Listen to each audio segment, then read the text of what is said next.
विद्या दर्पणायते यद विद्या दर्पणायते। पंच परमेश्वरी भगवान की 1008 श्री शांतिनाथ भगवान की परम पूज्य आचार्य श्री आदि सागर महाराज की आचार्य श्री मावी कीर्ति महाराज की आचार्य श्री विमल सागर महाराज की आचार्य श्री तपस्वी सम्राट सन्मति सागर महाराज की आचार्य गुरु सुंदर सागर महाराज की अहिंसा में ईश्वर धर्म की जिनवाणी माता की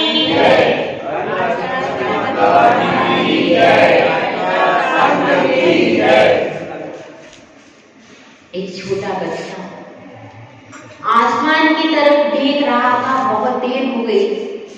उसकी माँ ने पूछा, बेटा तुम बहुत देर से आसमान की तरफ देख रहे हो, यहाँ कोई बादल नहीं है, यहाँ पर कोई इंद्रधनुष नहीं है, यहाँ कोई पतंग भी नहीं है, फिर तुम क्या देख रहे हो? बहुत देर हो गई तुम्हें देखते देखते। हमारी माताओं के पास तो इतना भी समय नहीं है कि वो अपने बच्चों को देख सके कि बच्चे कहाँ देख रहे हैं।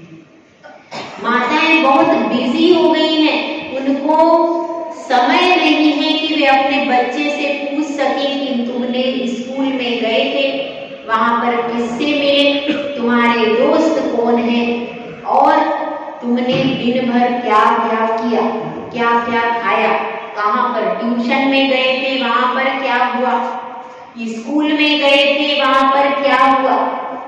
हम अपनी सुबह से लेकर के शाम तक बच्चे ने क्या किया, क्या हमारे पास इतना समय है कि हम बच्चे से पूछ सकें? हमारे पास समय है। बच्चा आता भी है तो भी हम अगर चाहें तो बच्चे के पास 5 मिनट बैठ सकते हैं, 10 मिनट, कम से कम 15 मिनट बच्चे के पास बैठो और बच्चे को खोलो। क्या किया भाई?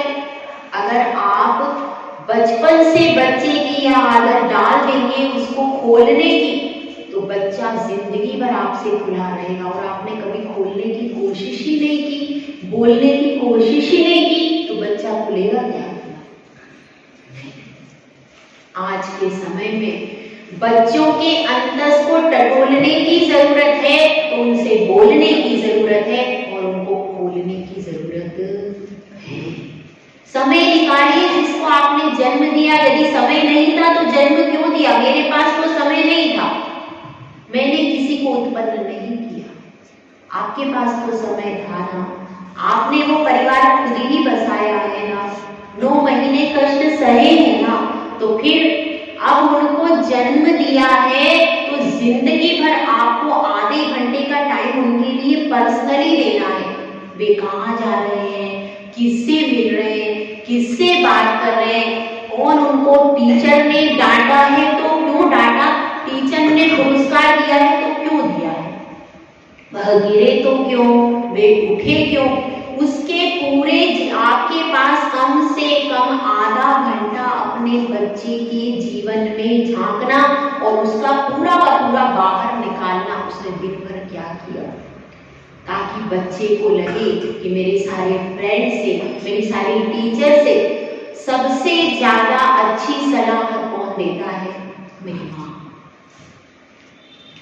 मेरी माँ सबसे ज्यादा सलाह अच्छी, ऐसा उसको अंदर से इंटरनली फील होना चाहिए। मतलब आप उसने आधा घंटा तक उड़ेला, उसके बाद वो बताएगा उसने अच्छा क्या किया, उसने बुरा क्या किया, उसके बाद आपको डांटना नहीं है, आपको डांटना नहीं है उसे, आपको उसको सलाह देना है कि भाई ऐसा करे। तो फिर वो अगर आपकी सलाह नहीं भी मानता, नहीं मम्मी मैं तो ऐसा करूंगा, तो वो गलत करके आता है, तो उसको कहना बेटा आप गलत करके आए, उसका क्या, हाँ मम्मी आपने कहा था वो, भले ही वो बाद में रियलाइज करे पर रियलाइज उसको करने दो, उसको गिरने भी दो, पर वो गिरेगा तो भी आपसे कहेगा ना कि मैं गिरा। जब बच्चे सब कुछ कर लेते हैं, सब कुछ सेटल कर लेते हैं, उसके बाद ऑब्जेक्शन उठाते हो कि आज मेरी बेटी अजय से शादी कर रही है, गलती उसमें आपकी है, आपने उसे खोलने की, बोलने की, टटोलने की कभी कोशिश नहीं की, तो वो बाहर जुड़ गई, उसने कहा जब बचपन से मम्मी मुझसे कभी बात नहीं करती तो आज मम्मी से मैं क्यों बात करूं? वो गलत है क्या? नहीं, वो सही है। अगर आप बचपन से उसके ऐसे रूट जुड़े होते तो कौन सी रूट, कौन सी जड़ अपने वृक्ष से, अपने फल से जुड़ा होती है। ध्यान रखना, यह जो आज विकसित हुआ है, आपको दिख रहा है, मुनि श्री सुब्रह्म सागर जी का कल्प वृक्ष। इस वृक्ष में कहीं ना कहीं उनकी माता होगी, कहीं ना कहीं उनके पिता होंगे, कहीं ना कहीं उस पूरे परिवार के संस्कार जुड़े होंगे, तभी वह कोई ऐसे मुनि पद को सुशोभित कर पाता है। यह सब साधारण चीजें नहीं है। मुनि ना बने कोई बात नहीं, कम से कम अच्छा श्रावक तो आप बना दो, और श्रावक भी नहीं, कम से कम उसका जिंदा रूप में विवाह तो करा दो। इतनी कैपेबिलिटी तो रखो, यदि जन्म दिया है तो। समझने की बात है। वह बच्चा ऊंचे आकाश की तरफ देख रहा है, माँ पूछ रही है, माँ समझदार है, खोलने वाली, बोलने वाली, टटोलने वाली है, पूछ रही है बेटा क्या देख रहा है, बड़े प्यार से पूछ रही है। बेटा कहता है माँ मैं आकाश जैसा ऊंचा बनना चाहता हूँ। क्या बनना चाहता है?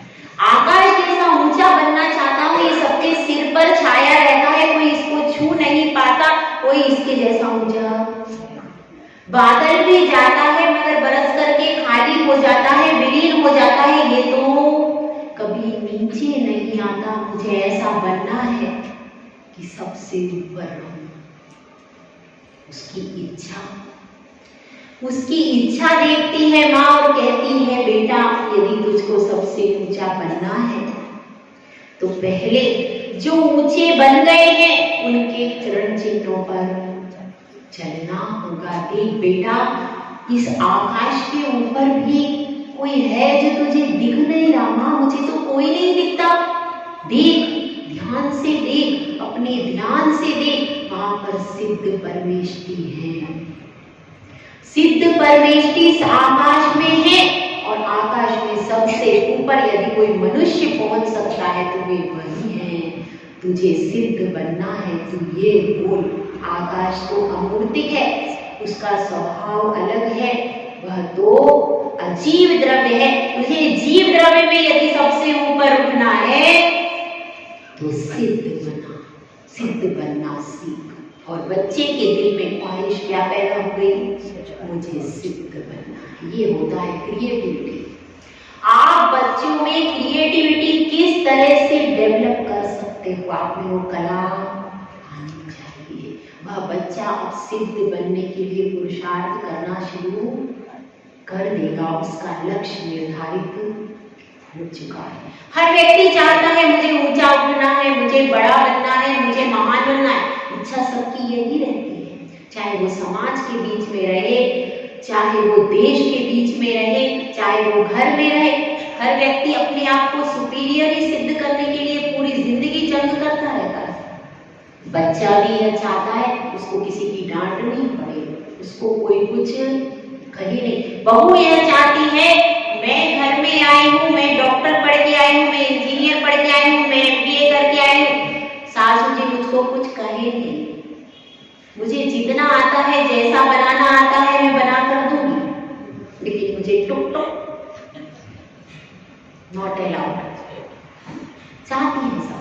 सास ये सोचती है मैंने 20-25 साल गृहस्थी बसाई है, मैंने सब बच्चों को बड़ा किया है, मैं रसोई में पूरी जिंदगी होगी, मेरे से परफेक्ट कोई बनाना जानता नहीं। तो इसलिए मैं अगर बोलती हूं तो उसको मेरी सुनना चाहिए। हर व्यक्ति बड़ा ही बनना चाहता है, महान ही बनना चाहता है, लघु नहीं बनना चाहता। और इसीलिए इस पूरे जगत में जद्दोजहद छिड़ी हुई। महान बनने से पहले लघु बनना पड़ता है। लघु बने बिना कोई महान नहीं बनता। ये पूरी सही बात है, आपको समझाए। पहले व्यक्ति झुकता है, उसके बाद महान बनता है। बिना जब जिसका कोई गुरु है वही गुरु बन सकता है, और जिसका कोई गुरु नहीं वो कभी गुरु नहीं बन सकता। गुरु बनना है तो पहले शिष्य बनो, भगवान बनना है तो पहले भक्त बनो। यह प्रोसीजर है, जिन शासन का प्रोसीजर है कि आपको भगवान बनना है, बनो, मना नहीं है, लेकिन पहले भक्त बनो। गुरु बनना है कब? जब आप शिष्य बन के रहोगे तो गुरु बन पाओगे। बच्चा आकाश जैसा ऊंचा बनना चाहता है। तो अपनी बात चल रही है पूज्यता की। आज कौन सा प्रसंग है?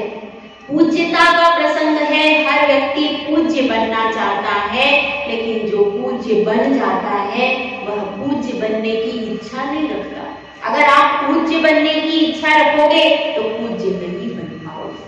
अनंत भगवान के पास पूज्यता है पर पूज्य बनने की इच्छा, सिद्ध भगवान के पास पूज्यता है लेकिन पूज्य बनने की इच्छा नहीं है। जहां पर पूज्य बनने की इच्छा का अभाव हो जाता है वहां पर पूज्यता हासिल हो जाती है। और जब तक इच्छाएं रहेंगी तब तक लोक से उत्कृष्ट पूज्यता कभी हासिल नहीं हो सकती।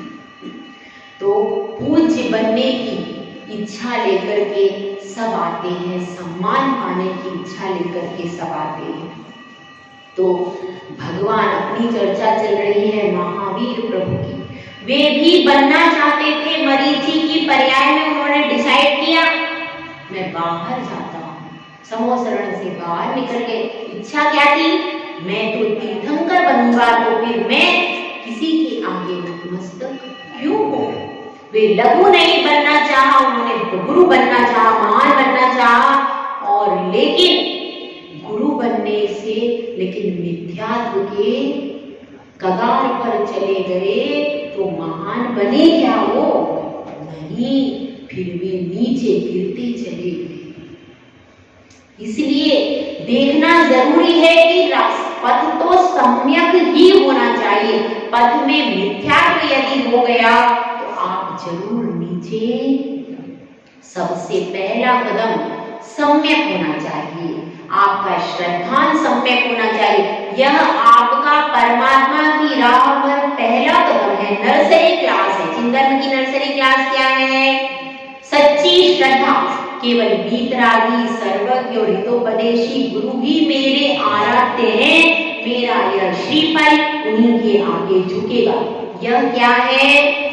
यह है सम्यक दर्शन, सच्ची श्रद्धा। और ये नर्सरी क्लास है। कौन सी धर्म की? जिन धर्म की नर्सरी क्लास है और जिसका सिर्फ इधर उधर किधर भी अभी धकता है, उसका तो एडमिशन ही नहीं हुआ। जिन धर्म में एडमिशन की पहली क्लास ही है सम्यक दर्शन। सबसे पहले झुको। नमोकार मंत्र में कुछ भी नहीं है, सिर्फ नमस्कार। अरे दूसरे धर्म वाले कोई कोई मंत्र है, कहीं गायत्री मंत्र है, कहीं कुछ और 2-3 प्रेयर है।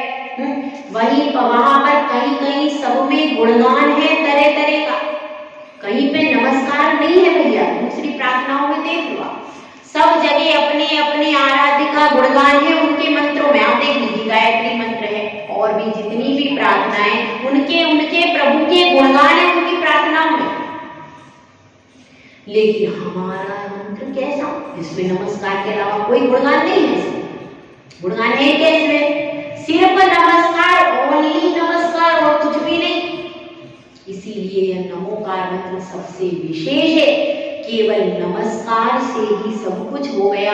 इसीलिए लघु पहले बनो, पहले झुको, पहले आप पंच परमेष्टि को नमस्कार करो, उसके बाद आपका एडमिशन। एडमिशन के पहले पहली प्रार्थना क्या है? नमोकार मंत्र। सबसे पहले झुकना सीखो, नमस्कार करोगे। यदि तुमने जो महान है उनको नमस्कार कर लिया तो आप भी एक दिन महान बन जाओगे। यह जिन धर्म सिखाता है कि पहले झुकना सीखो, पहले नमस्कार करना सीखो, पहले आदर्श चुनो, आदर्श बनाओ। आपने पंच परमेष्टि को अपना आदर्श बना लिया, झुक गए, नमस्कार कर लिया। दिया, बस आपका एडमिशन। अब उनकी ही शरण में रहना, बाहर कहीं इधर उधर की शरण खोजते मत फिरना। कंप्लीटली पूरा जीवन जब उस शरण में समर्पित किया जाता है, तब जाकर के क्या होता है, तब आप जिस धर्म में आए हो, तो अब वह बालक कहाँ बनेगा, क्या चाहता है, सिद्ध बनना चाहता। हम सबका लक्ष्य भी यही है, सिद्ध बनना हमारा लक्ष्य है। और लोग पूजित कौन होते हैं, तीर्थंकर। उन तीर्थंकरों की पूज्यता कैसी होती है, इसी को यहाँ पर महावीर अष्टक में कवि भागेंदु ने व्यक्त किया है। अपन देखते हैं तीसरे नंबर का श्लोक। नमन्ना केन्द्राणि मुकुटमणि पाजाल जटिलम् लसत्पादाम्भोज द्वैमेयदीयम् अनुव्रताम् भवति